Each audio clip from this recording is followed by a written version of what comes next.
일단 아페디 슈스를 먼저 가서 본답니다. 사스론고는 아까 본 걸로 뚱? 보고 보고 세체다를 가슴 가득 담고 내려왔습니다.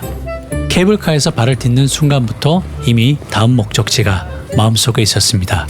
알페디 시우시 그쪽으로 가야 했죠. 그런데 내려오는 길 발이 멈췄습니다. 마을로 향하는 좁은 길 위에서였습니다. 연세가 지긋하신 분들이 하나 둘 또 하나 둘 세체다 쪽으로 올라가고 계셨습니다. 천천히 그렇지만 분명한 발걸음으로. 저는 그 뒷모습을 한참 바라봤습니다. 곧 저분들도 느끼게 되겠죠? 아까 제가 정상에서 느꼈던 그 뭉클함을, 말로는 설명하기 어려운 가슴이 꽉 찼다가 빠르게 비워지는 그 감각을.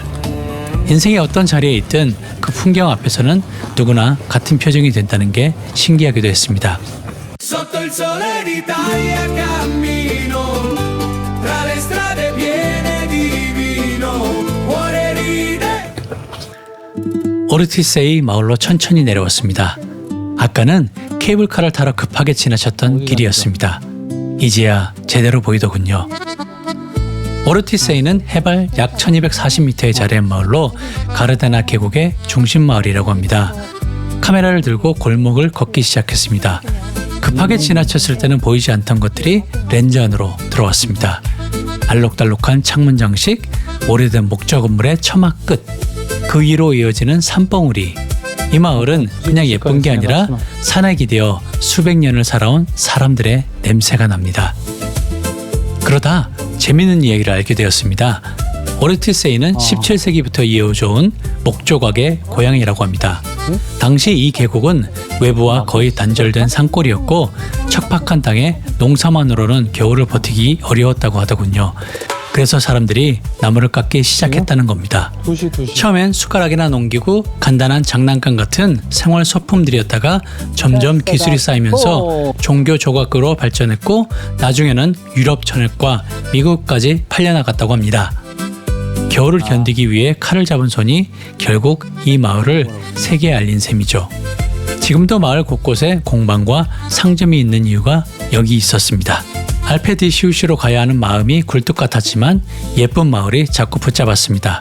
소품 파는 작은 가게들을 슬쩍슬쩍 기웃거렸습니다. 대충 둘러봤다고 했지만 사실 발이 쉽게 떨어지지 않더군요. 그러다 이탈리아에 왔으니 하나쯤은 먹어야죠. 젤라또 한 스쿱을 골랐습니다.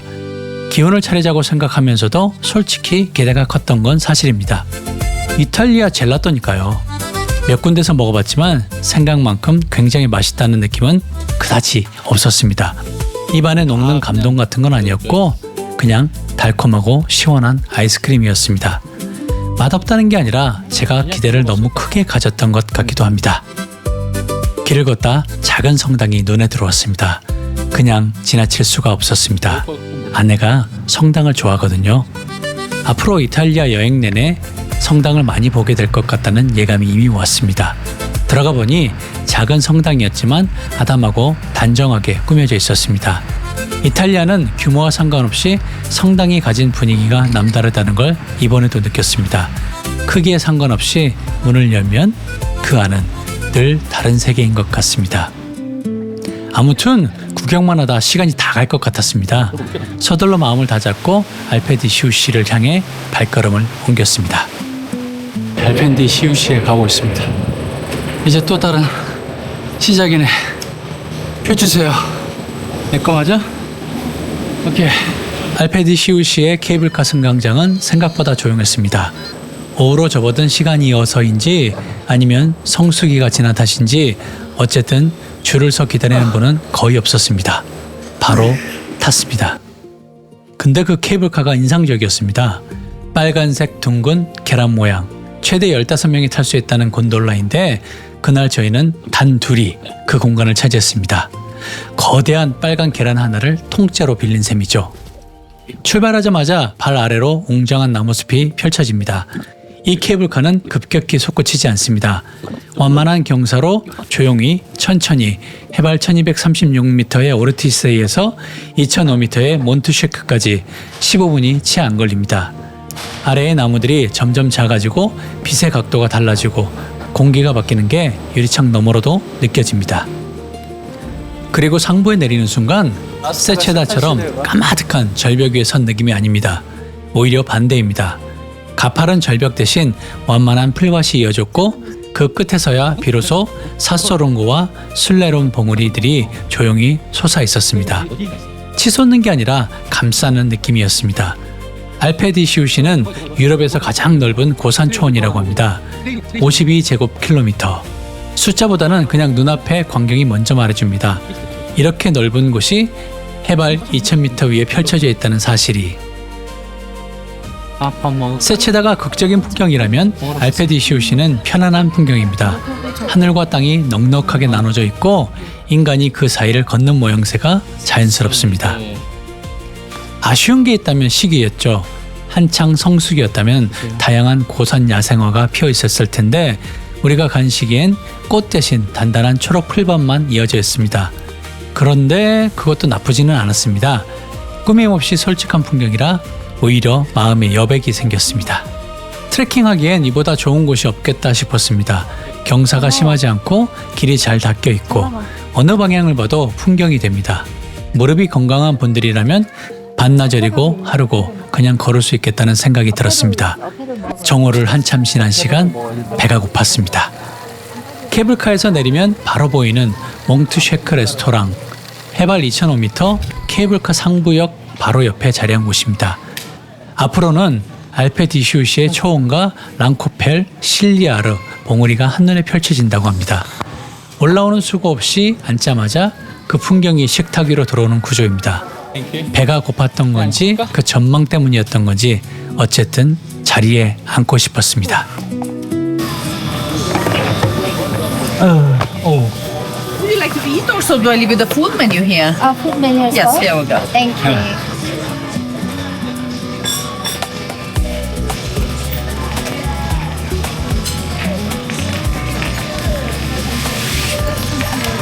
처음엔 폭찹을 시킬 생각이었습니다. 그런데 메뉴판을 보고 직원에게 물어보니 이게 특정 시즌에만 나오고 오늘은 없다고 했습니다. 정확한 이유는 알 수 없지만 그날은 안 됐습니다. 그래서 고른 것들이 이렇습니다. 붉은 비트를 넣어 반죽한 감자 뇨끼, 프렌치 프라이, 허크 슌첼, 그리고 콜라와 어페롤 스프리츠. 비트 뇨끼는 색이 먼저였습니다. 진한 보라, 붉은 자줏빛, 비트의 색소가 감자 반죽에 온전히 녹아든 그 색깔. 보기 좋은 떡이 먹기도 좋다더니 한 입 먹어보면 쫄깃하고 묵직했습니다. 남티롤 지역에서는 비트를 활용한 요리를 자주 볼 수 있는데 현지에서 처음 먹고 나서는 왜 흔한지를 알 것 같았습니다. 슈니첼은 솔직히 말하면 우리가 잘 아는 그 맛입니다. 돼지고기를 얇게 두드려 빵가루를 입혀 튀겨낸 것. 돈가스죠. 다만 여기선 재료가 다릅니다. 농장에서 직접 키운 돼지고기라는데 그 차이가 한 입에서 느껴지냐고 묻는다면 저는 느껴졌다고 말하겠습니다. 설령 착각일지라도. 어페롤 스프리츠는 이탈리아 여행에서 한 번쯤 마주치게 되는 주황빛 칵테일입니다. 인스타그램에서 본 것처럼 예쁜 색이고 한 모금 마시면 달면서도 씁쓸한 향이 납니다. 그런데 솔직하게 말하면 저는 왜 이게 그렇게 인기인지 아직도 모르겠습니다. 특별히 강렬하지도 않고 막 당기는 맛도 아닌데 그냥 오렌지 색이 예뻐서 좋아하는 건 아닐까요? 어쩌면 그 색이 이탈리아 햇살을 닮아서 그 분위기째로 한 모금 마시고 싶은 건지도 모르겠습니다. 배를 채우고 잠깐 의자에 기대어 알페디시우시를 다시 바라보다 일어났습니다. 더 늦기 전에 저 초원으로 내려가야 합니다. 여보, 티켓 놓치지 마, 티켓. 여보. 말 시키지 마. 알았어. 어떻게 내려가나 했는데 케이블카 상부역 앞쪽 초원이 펼쳐지는 방향으로 걸어가면 세조비아 전해가 보입니다. 알페디시우시의 넓은 초원 안쪽으로 이어지는 2인승 고정식 체어리프트입니다. 올라왔던 케이블카와는 완전히 다른 경험이 기다리고 있었습니다. 사실 타기 전까지는 별 생각이 없었습니다. 그런데 의자에 앉고 발이 땅에서 떨어지는 순간 달랐습니다. 케이블카는 사방이 막혀 있죠. 유리 너머로 보는 풍경입니다. 근데 이건 그냥 열려 있습니다. 발 아래에 아무것도 없고 바람이 불면 의자도 같이 흔들립니다. 초반엔 손잡이를 꽉 쥐었습니다. 어느 정도 가다 보니 몸이 조금씩 익숙해졌습니다. 그제야 주변이 보이기 시작했습니다. 돌로미티 봉우리들은 저 멀리 하늘과 맞닿은 자리에 묵묵히 서 있었습니다. 가까이에는 그냥 풀과 나무들 뿐입니다. 그리고 리프트가 향하는 방향, 원만하게 펼쳐진 초원이 내려다 보였습니다. 지금은 그냥 초록 풀밭이지만 제철이라면 야생화가 가득 피어나는 곳이라고 합니다. 그 빈자리가 오히려 더 눈에 밟혔습니다. 리프트에서 내려 발이 초원 바닥에 닿는 순간 조용히 숨을 내쉬었습니다. 그제야 와이프한테 말했습니다. 너 이거 못하잖아. 대답은 못 들었습니다. 이미 먼저 걸어가고 있었거든요.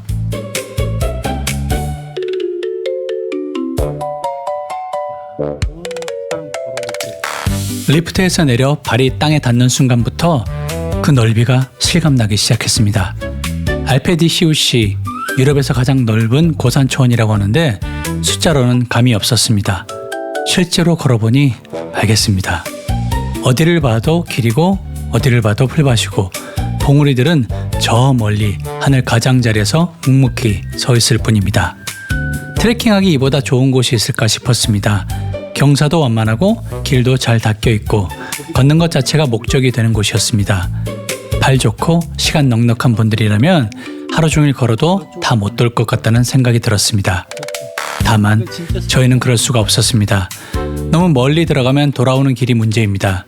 리프트 시간도 있고 오르티세이 마을도 아직 제대로 못 봤고 그래서 앞쪽만 조금 구경하고 다시 세지오비아 존의 승강장으로 발걸음을 돌렸습니다. 아쉬움이 없었다면 거짓말입니다. 그러나 여행은 늘 그런 것이기도 합니다. 다 보려고 하면 아무것도 못 보는 것이. 올라갈 때와 같은 리프트인데 방향이 반대가 되니 달랐습니다. 내려올 때는 손잡이를 쥔 손에 힘이 들어갔는데 올라갈 때는 조금 여유가 생겼습니다. 한번 타봤다는 게 이런 것이겠죠?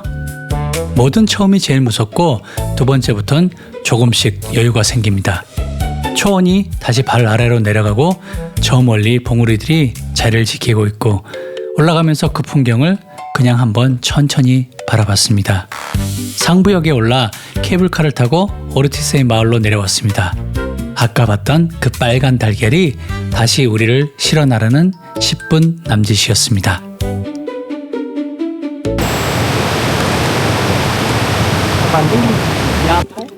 마을 구경을 시작했습니다.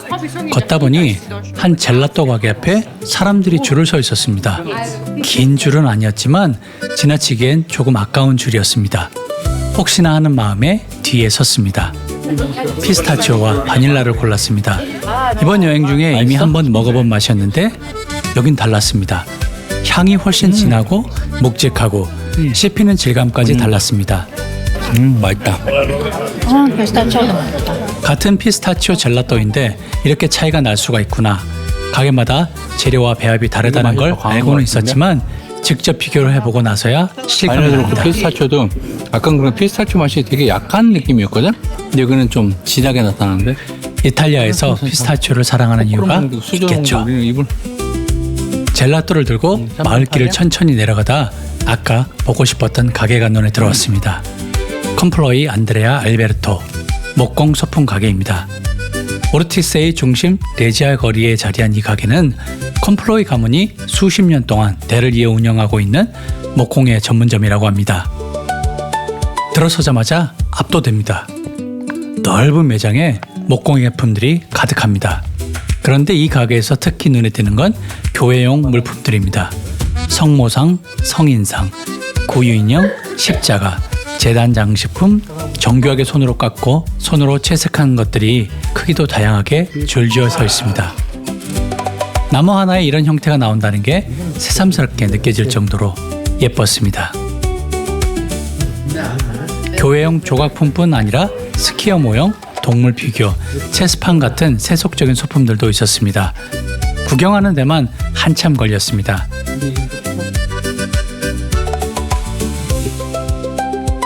딱히 살 것을 정하지 않아도 그냥 보고 있는 것만으로도 시간이 갔습니다. 어? 뭐 그런 것도 좋고요. 아니, 내가 뭔지 모르지. 이거 별로고 자지고 어딨어, 내가. 아무런 느낌이 없어, 내가. 트라이해보든가. 가게를 나와 바로 연마트로 들어갔습니다. 저녁에 먹을 식료품 몇 가지를 골랐습니다. 이탈리아 마트는 생각보다 구색이 다양하고 와인 코너가 식료품 코너보다 더 넓은 경우가 있습니다. 이날도 그랬습니다. 밥 먹는 재료는 금방 고르고 잘 모르지만 와인 고르는 데는 더 많은 시간을 썼습니다. 이제 숙소로 일단 저희가 갑니다. 주차비를 여기서 냈는데 시간당 3유로고 맥시멈 16유로라고 합니다. 그러니까 저희는 16유로 7시간 있었기 때문에 냈습니다. 밖에는 또 12유로라고 써있는데 그렇게 계산이 되니 비교해보시고 더 좋은 곳으로 가셔도 될 것 같네요.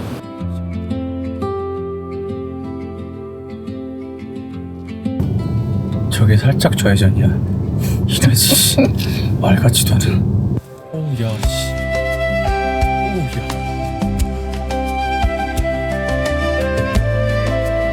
숙소는 팔레르호프였습니다.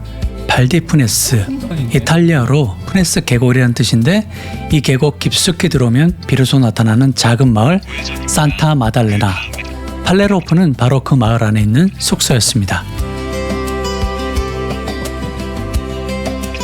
얘가 주차장인가? 맞다, 맞다. 여기 저희가 세 번째 묵는 집입니다.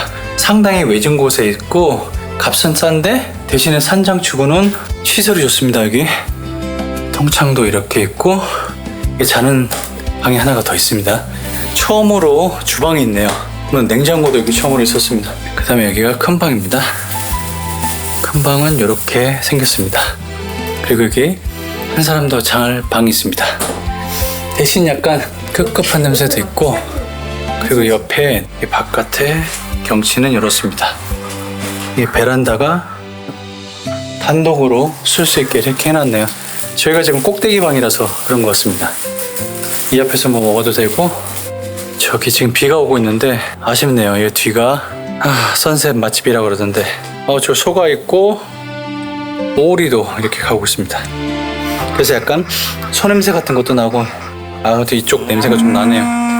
화장실은 이렇게 다 비슷하네요. 화장실은 변기 있고 여기 뒤쪽에 세트에다 절벽이 보이죠. 이 마을에서 보는 풍경입니다. 아내가 미리 조사했는데 숙소 뒤편 언덕 위에 있는 산타 마달레나 교회가 선셋 맛집이라고 합니다.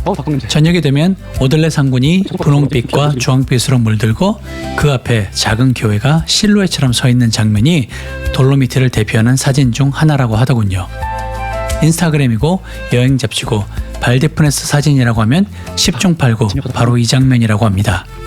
문제는 비였습니다. 포기할까 싶었습니다. 비 맞으면서 올라가봐야 뭐가 보이겠나 싶었죠. 그런데 잠시 후 비가 그쳤습니다. 완전히 맑아진 건 아니었지만 이만하면 올라가 볼 수 있겠다 싶었습니다. 슬슬 걷기 시작했습니다. 산타 마달레나 교회 작습니다. 소박합니다. 초록 풀밭 위에 조용히 서 있는 돌로 된 작은 성당 하나. 이 교회가 처음 기록에 등장한 건 1394년이라고 합니다. 지금 건물은 15세기 말에 지어진 것이고 내부의 바로크 양식 장식은 18세기에 더해진 것이라고 하더군요. 그러니 이 자리에서만 600년이 넘는 시간을 버텨온 셈입니다. 전설에 따르면 이 자리에 교회가 세워진 건 계곡 아래 흐르는 강물이 성 막달레나의 성상을 이곳까지 떠밀어 왔기 때문이라고 합니다. 물이 들여다 놓은 자리에 사람들이 교회를 지은 것이죠. 그러나 이날은 유료 관람 시간이라 안으로는 들어가지 않았습니다. 대신 교회 옆 예수상 앞에 잠시 멈췄습니다. 아내가 조용히 두 손을 모았습니다. 무슨 기도를 했는지는 묻지 않았습니다. 그냥 그 모습을 옆에서 보고 있었습니다. 오들레 연봉들이 시야 안으로 들어오기 시작했습니다. 뾰족하고 거칠고 하늘을 향해 이빨처럼 솟아있는 봉우리들. 세체다에서 멀리 바라봤던 그 오들레 상군을 이번에는 정면에서 마주하게 되었습니다. 그리고 교회가 눈에 들어왔습니다. 날이 완전히 맑지 않아서 선셋은 제대로 보지 못했습니다. 그러나 그것과는 별개로 이곳은 예뻤습니다. 작은 언덕이었습니다. 거창한 트레킹도 아니고 특별한 장비도 필요 없는 그냥 동네 뒷산 같은 곳이었습니다. 그런데 올라서서 보니 오들레 봉우리들이 온 사방을 감싸고 있고 계곡은 저 아래 조용히 자리를 잡고 있고 그 한가운데 작은 교회 하나가 아무 일 없다는 듯이 서 있었습니다. 날이 맑았다면 어땠을까 싶었습니다. 돌로미티의 선셋에는 엘로 사다라라는 현상이 있습니다. 해가 질 무렵 석회암으로 이루어진 봉우리들이 분홍빛과 주황빛으로 물드는 것인데 그것이 산타 마달레나 교회를 배경으로 펼쳐진다면 사진으로만 봐도 압도적이었습니다. 그날은 구름이 그 빛을 대신 가져가 버렸습니다. 아쉽지만 그게 여행이기도 합니다. 그래도 이런 말을 하고 싶습니다. 이런 곳이 숙소의 뒤편에 있는 하루라면 그 하루는 충분히 좋은 하루였다고. 오늘 하루가 이렇게 마무리됩니다. 산도 올랐고 먹기도 했고 걷기도 했고 구경도 했습니다. 특별한 것 같기도 하고 그냥 하루 같기도 한 날이었습니다. 여행의 날들은 대부분 그렇습니다. 그때는 그냥 지나가는 하루인데 나중에 돌아보면 그게 다 기억으로 남아있는 거죠.